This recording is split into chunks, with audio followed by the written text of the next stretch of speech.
Pada suatu hari, di negeri Indrajaya, tersebutlah perkataan Mahajaya, seorang menteri dari negeri Indrapura, membeli seorang kanak-kanak yang dinamainya Ratna Kasihan.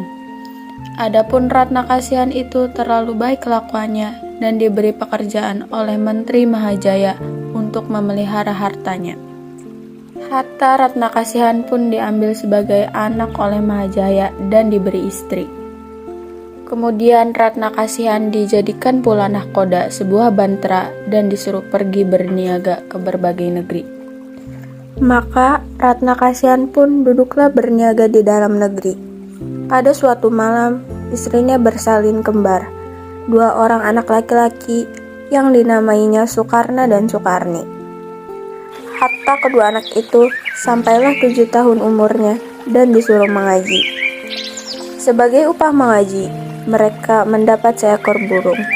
Setiap hari mereka bermain-main dengan burung itu selepas mengaji. Arakian, mereka pun tamatlah pengajian dan pergi belajar bermain pedang dan panah pula.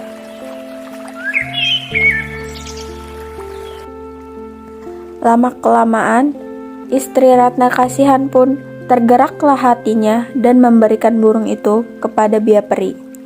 Burung itu lalu diberikan kepada juru masak untuk disembelih dan dimasak. Dalam pada itu, Sukarna dan Sukarni pun pulang dari bermain pedang dan panah dan ingin makan nasi. Karena lauknya belum ada, juru masak itu lalu memberikan burung itu kepada Sukarna. Sukarna memakan kepalanya dan Sukarni memakan hatinya. Diterangkan oleh empunya cerita, Sukarna dan Sukarni tiada tahu yang dimakan ialah burung kesayangan mereka. Bia Peri pun mencari akal untuk memperoleh kepala dan hati burung yang telah dimakan oleh anak-anak Ratna Kasihan. Satu-satunya jalan yang ia dapat adalah membunuh kedua saudara itu. Lalu Bia Peri menyuruh sahabatnya untuk membunuh Sukarna dan Sukarni. Sukarna dan Sukarni pun melarikan diri. Lalu mereka pun sampai di sebuah gunung yang tinggi. Mereka pun duduk di bawah pohon kayu yang rindang, lalu tertidur. Kemudian Sukarni bangun dari tidurnya. Lalu ia tersadar bahwa saudaranya sudah tidak ada di sampingnya. Ia lalu pergi mencari Sukarna dengan mengikuti tapak gajah. Berapa lamanya, ia pun sudah sampai di rumah nenek Kebayan yang bercerita kepadanya bahwa seorang anak muda sudah dipilih oleh gajah kesaktian itu untuk menjadi raja di dalam negeri. Karena raja negeri itu sudah mangkat dan tiada mempunyai anak untuk menggantikannya. Sukarni yakin bahwa anak muda itu pasti adalah saudaranya Sukarna. Ia pun meminta nenek Kebayan mengambilnya sebagai cucu. Ia menyembunyikan namanya yang benar dan berkata bahwa namanya ialah Serangga Bayu.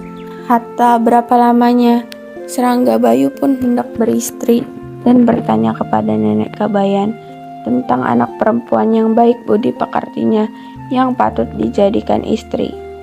Nenek Kebayan menjawab, dalam seluruh negeri hanya anak perdana menteri yang 2 orang itulah yang terlalu elok parasnya, lagi bijaksana pula. Ada putri sulung, namun sudah dinikahkan dengan anak muda yang baru naik tahta kerajaan itu dan putri bungsu.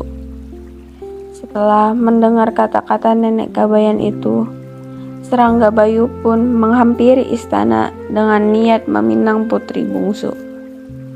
Setelah itu, Sukarna pun menjodohkan Serangga Bayu dengan putri bungsunya.